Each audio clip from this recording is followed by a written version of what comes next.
I thoroughly hope that you guys enjoyed that little sequence right there at the beginning, and I had fun doing it just to make a little multi-camera source sequence, but that's exactly what we're going to be getting into in this video, is how you can edit your own sequences by yourself while you're using multiple cameras to shoot one thing. So obviously the first thing you need to do is you need to actually record something using multiple camera angles. And then the second thing you're going to need to do is you're going to need to fire up Final Cut Pro, that's what we're going to be using right now, and get all of your files from your SD cards. I have all my SD cards right here. Take all your SD cards, get your stuff into the computer, and then once you're all set and ready to go, here is exactly what you are going to do. Oh, that would have been so cool if I did that right. Okay, whatever. I'm gonna stop playing around now. Alright, so here I am. I've got a new project, a new event, all that type of stuff made up. I'm not gonna go over how to do that. You can figure that out. And we are going to create a new project, and right now I'm just gonna call it Card Magic Multicam. And then we are going to load all of these files into here. So I've got 3 videos and 1 audio that I want to be using for this particular project. So we're going to make sure that those get into here. And then the audio is also going to go into there. Bam.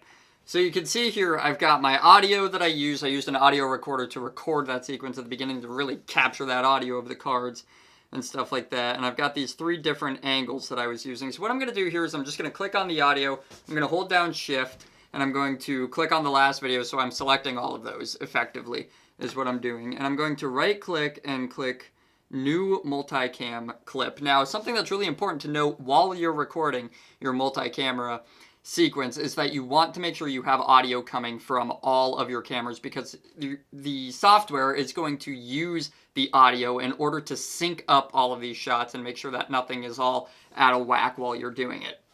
So I'm just going to name this sequence Card Magic again, and you can set this up differently if you want to. This all looks pretty good to me. You want to make sure you're using the audio for synchronization. That's going to be the simplest way to make this happen. And then I'm just going to click OK. And it is going to synchronize a multicam clip for me. Now yours is probably going to look something like this. And you're going to get this little guy right here that has the Windows logo looking thing on it.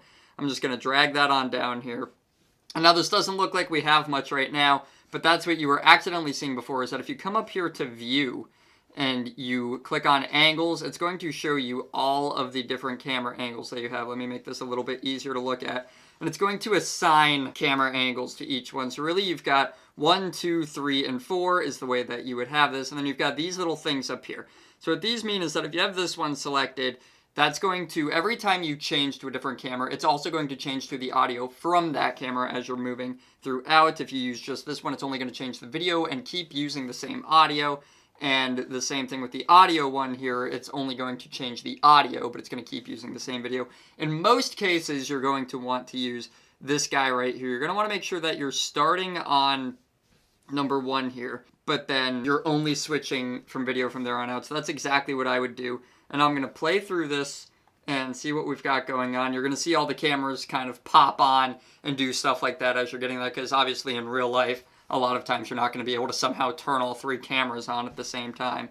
So now I've got something that looks like this. You can see all 3 angles over here. And as the time progresses here, let's say I want to start with this angle right here. I'm just going to click on it right there, and we're going to continue to play through this. Now there's a couple of different ways that you can switch angles as this is playing through. So we're going to fast forward here real quickly to a part where I'm actually doing something in scene, and maybe we'll actually start with this angle right here.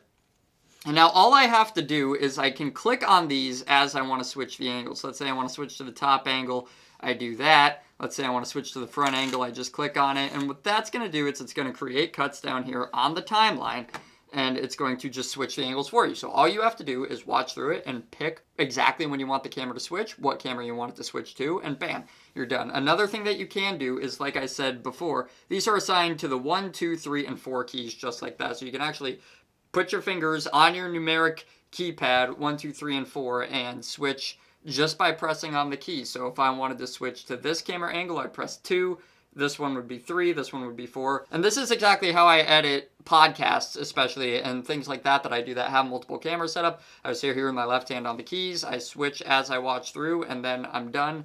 So we're going to see that in action right here. As I switch back and forth between some of these, I want to switch to this guy.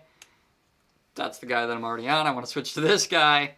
And then maybe I want to switch to this guy. And then, of course, there I'm going to want to be on this one, etc., etc. And you're just going to go through the whole thing, and you're going to do that type of thing, and that's exactly how you do a multi-camera source sequence. So if this video was any type of helpful to you, please give it a like, please give the channel a subscribe. I'm having a lot of fun doing these videos, and I want to have a reason to keep doing them. So you guys are going to be that reason for me to keep doing them. If you have any questions, leave them in a comment down below. And that's all I've got for this one.